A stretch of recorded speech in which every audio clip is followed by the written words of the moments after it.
Agora o nosso contato com a professora Maíra Fernandes está restabelecido. Vamos tentar conversar com ela. Professora, agora a senhora me escuta? Olá. Agora escuto agora, muito bem. agora eu estou ouvindo também. Professora, olha só, a gente aqui já falou com jornalista, cientista político sobre essa minuta que foi encontrada na casa do ex-ministro Anderson Torres. Eu queria entender em termos jurídicos qual o tamanho da gravidade desse documento e o que ele representa de ameaça para a democracia brasileira. Bom, o documento é de gravidade ímpar, porque traz, segundo entendi, um plano concreto de golpe à democracia brasileira. Nós temos uma previsão desde 2021, quando foi modificada a Lei de Segurança Nacional, que existia desde a época da ditadura, e que foi uma mudança muito importante ela deixar de existir naqueles moldes, porque ela era utilizada, inclusive, para ser aplicada contra manifestantes contra o governo. Então, governo Bolsonaro, houve uma modificação importantíssima na lei e nós passamos a prever duas importantes previsões. Uma delas é do artigo 359L e do artigo 359M. O 359M traz exatamente o golpe do Estado. O que traz esse documento, pelo que vimos da imprensa, e obviamente eu não tive acesso ao documento, mas do que li, vi que traz um plano concreto de ataque à democracia brasileira.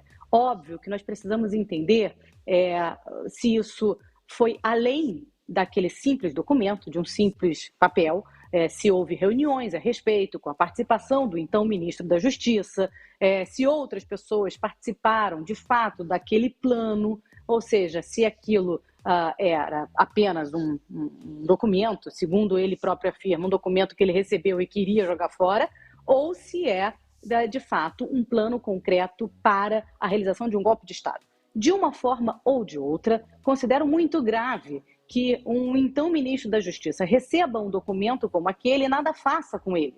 É óbvio que ele deveria sim ter tomado as medidas cabíveis para evitar que qualquer iniciativa nesse sentido acontecesse. Então, ainda que ele não tivesse nenhuma participação nesses atos, e é óbvio que o então ministro da Justiça, então secretário, hoje o senhor Anderson, pode ter direito à ampla defesa, ao contraditório, que são absolutamente inerentes a uma democracia, e ele vai apresentar a sua versão dos fatos. Mas fato é que, juridicamente, não se pode deixar de questionar que ele, enquanto um agente público, não poderia ter tido um acesso a um documento daquela gravidade que trazia um plano concreto de golpe de Estado e nada ter feito em relação a isso. Então, ele pediu a instalação de inquérito, ele acessou a inteligência do governo, ele tomou alguma outra medida nesse sentido, ele levou ao conhecimento das autoridades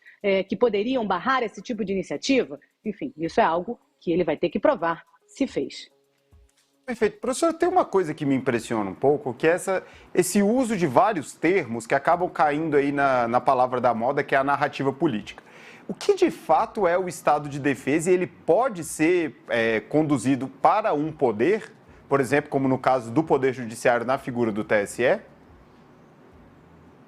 Sim, veja, quando nós falamos dos atos contra instituições democráticas, e esse atentado às instituições democráticas que está previsto, é abolir as instituições democráticas, os poderes constituídos que está previsto, vocês devem ter visto, eu falei até aqui mesmo com vocês na segunda-feira, passou tão rápido essa semana que parece que foi... a semana que parece que não acabou, né, professora? A gente está desde domingo na mesma semana. Nossa, na mesma semana, nós já havíamos conversado sobre essa tentativa de abolição de um Estado democrático de direito com um ataque aos poderes constituídos, a algo que tente impedir ou dificultar os poderes constituídos, que é o artigo 359L, e que eu dizia naquela ocasião, como tenho dito, que entendo que os dois tipos penais são aplicáveis ao caso, porque, de fato, ao atacar os prédios que são pilares dos três poderes, sem dúvida, se busca impedir ou dificultar ou restringir a atuação desses poderes. Vejam, os manifestantes, que eu prefiro chamar de vândalos, porque não são manifestações democráticas, eles atacaram a sede do Planalto, que é o símbolo máximo do Poder Executivo, a sede do Congresso Nacional, que é o símbolo máximo do Legislativo, a sede do STF, que é o símbolo máximo do Poder Judiciário.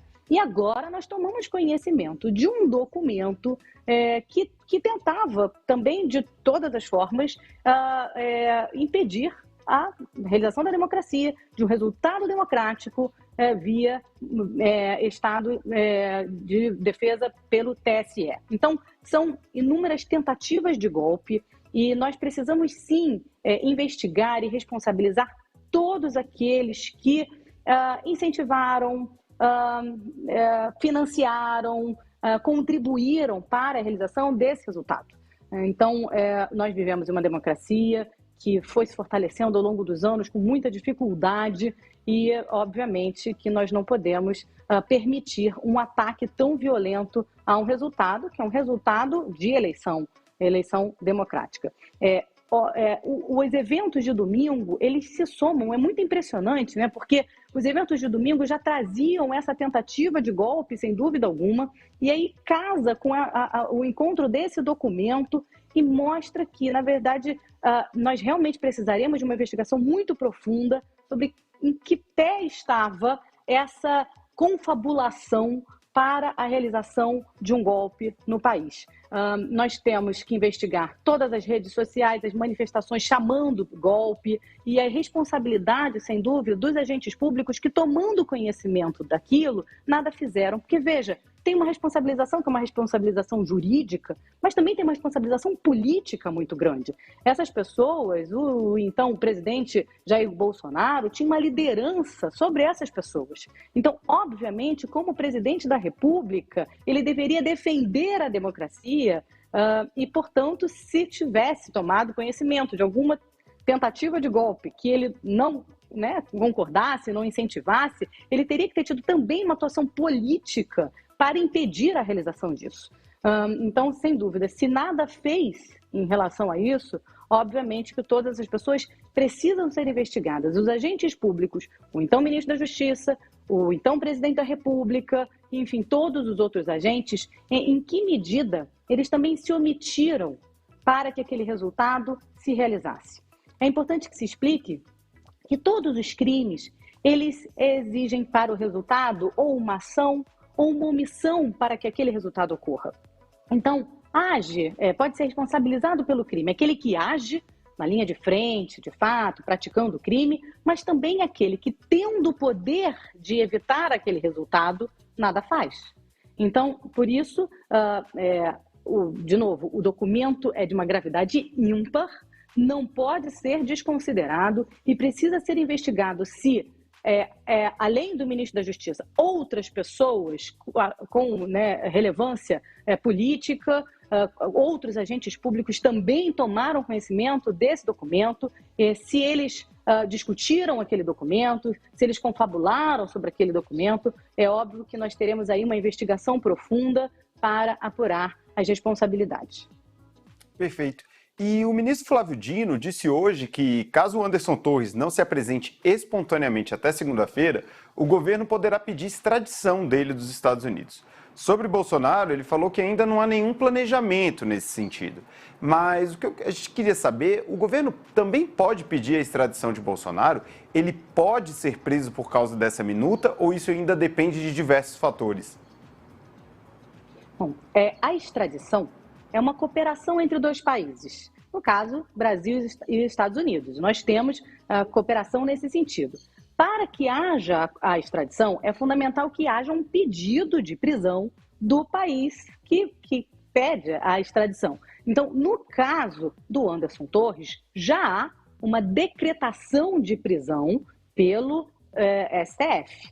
Então, já há, de fato, a possibilidade de extradição a partir do momento que já há uma decretação de prisão. Então, essa parceria, essa cooperação que é feita via Ministério da Justiça, tem toda uma burocracia, ela pode ser feita a partir do momento que já existe um decreto prisional.